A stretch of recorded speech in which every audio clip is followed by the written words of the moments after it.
Hello and welcome to this Dlubal tutorial. In this video, we will model a truss girder in Rhino Grasshopper and export the results to RFEM 6.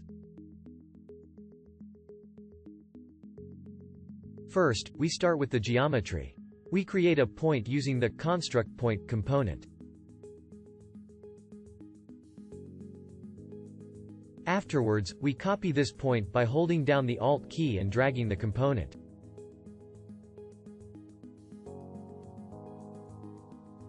For the second point, we set up a number slider to the x-coordinate, so that it can be easily adjusted later with the slider. We insert the number slider command from the Params tab and then double-click on it to change the lower and upper limits of this slider. We enter number 1 for the lower limit and 30 for the upper limit. We also enter a name for this slider, and for that we write total length.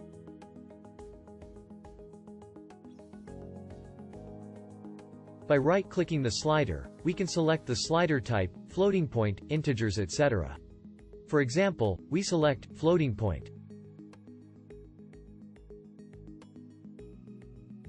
After that, we create a line between these points using the line component. As you can see, when we click this line, it is colored green.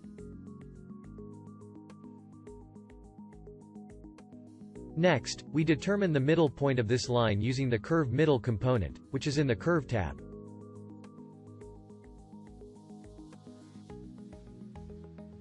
In the next step, we copy these points using the Move component. You can find it in the Transform tab or double-click the canvas and write Move.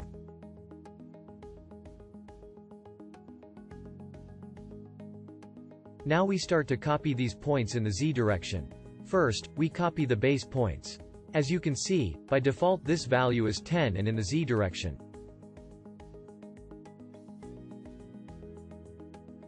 We need to insert the unit vector parallel to the Z-axis by using the Vector tab or by double-clicking the canvas, writing Z, and selecting this component. We set up a range, for example, from 1 to 5. For this, we need to create a number slider. We can do this by double-clicking the canvas and writing 1, point, and 5. After that, we enter side height for this slider name.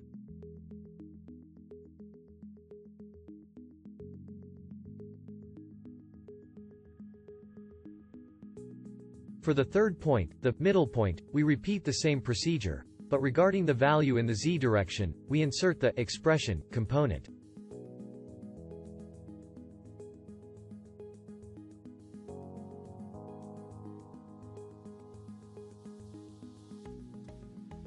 Double-click the expression component to open the expression editor and change the expression to x plus y, where x is the side height and y is the apex height. For this, we set up a range between 0 and 5. After that, we enter apex height for the slider name.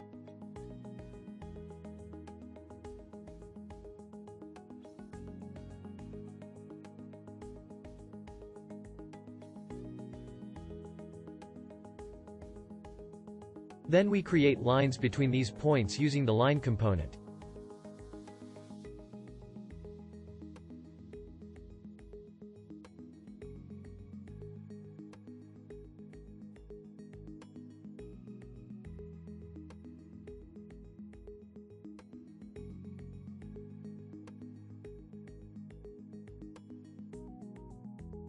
In the next step, we divide these lines into equal segments using the Divide Curve component. You can find this component in the Curve tab. Then we drag and drop it from the Curve tab onto the canvas or by double-clicking the canvas and writing Divide Curve.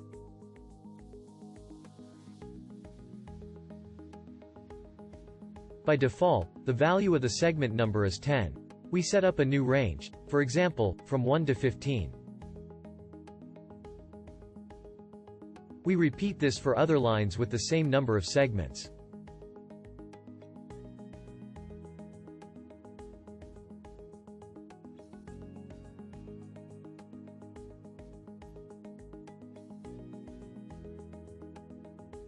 Now we create the verticals as well as the diagonals. We begin with the verticals. First, we need to determine which points will be connected to each other. We connect the points of the first line from the lower chord to the points of the first line from the upper chord.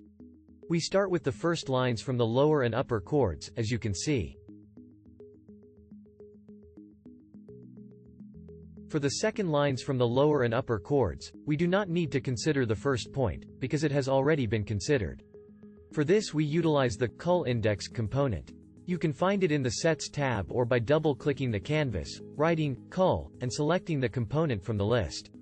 By using this component, we can choose a specific item to remove from the list. Now we need to determine which item will be removed by using the number slider command.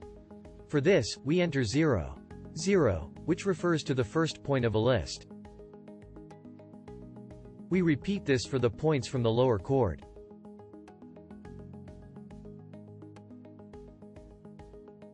Afterwards, we connect these points to each other using the line component.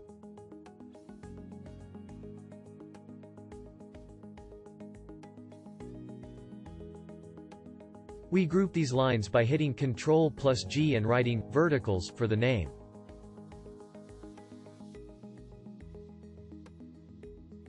Next we create the diagonals. As you can see, we connect these points in this pattern. Therefore, we do not need to consider the first point from the lower chord, the last point from the upper chord. We can cull them using the cul index component. For the first point, we have to enter 0 as index. 0 refers to the first point of a list.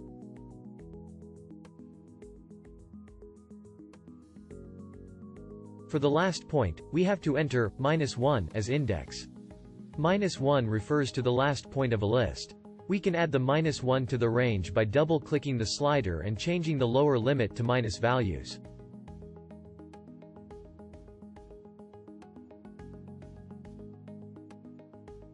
Now we create a line between these points using the line component.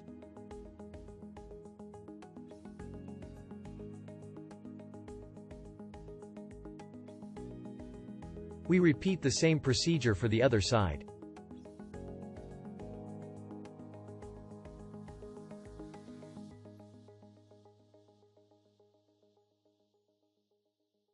Then we make groups and enter names for all the groups, as you can see.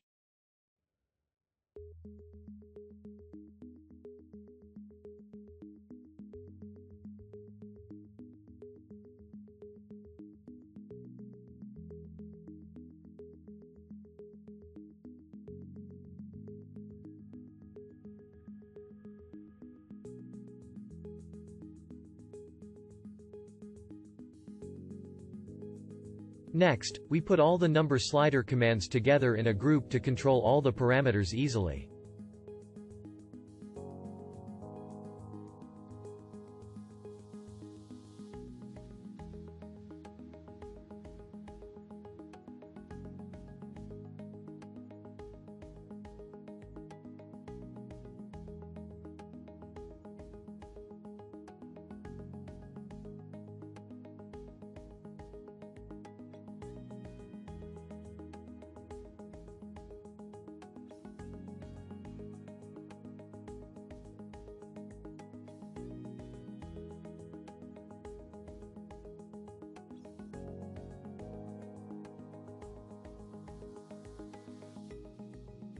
In the next part, we create members for these lines. We insert this component from the Dlubal tab. We also need to define the member type using the valueList command. For this example, we select the beam type. After this, we connect the line components to the grasshopper line in the member component.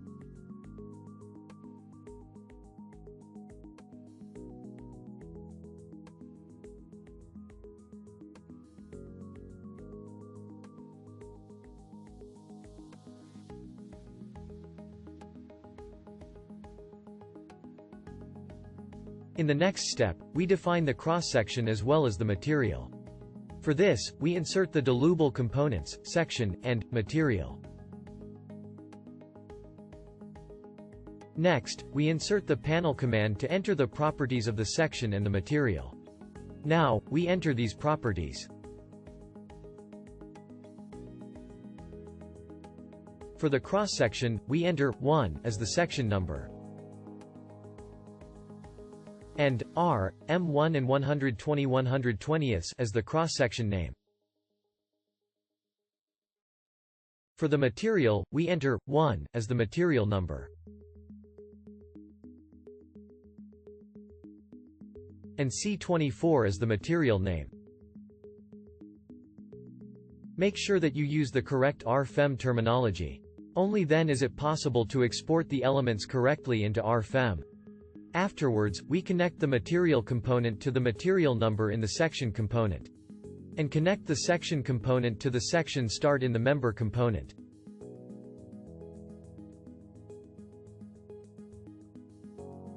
Next, we define the supports. For this, we insert the nodal support component from the Dlubal tab.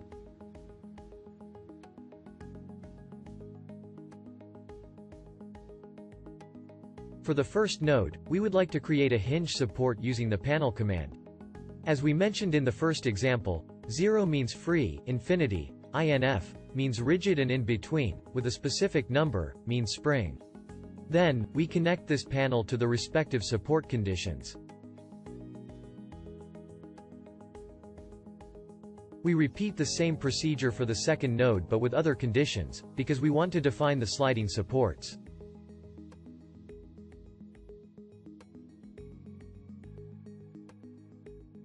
To transfer this model data to RFEM, we need to insert the Dlubal component, RFEM6 export component. To start the export, we utilize the button command from the Params tab for this example.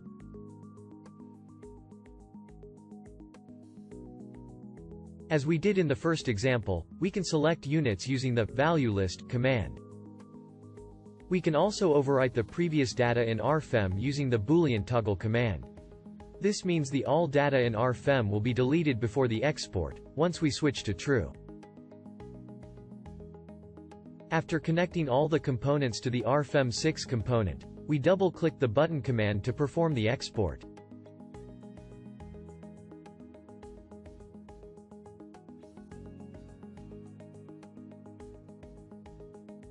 All changes to the parameters in Grasshopper now have a direct impact on the RFEM model.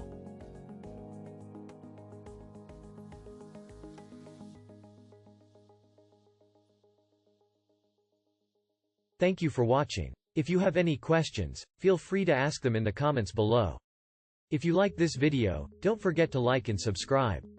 You can also visit our website at dlubal.com and search for anything you need.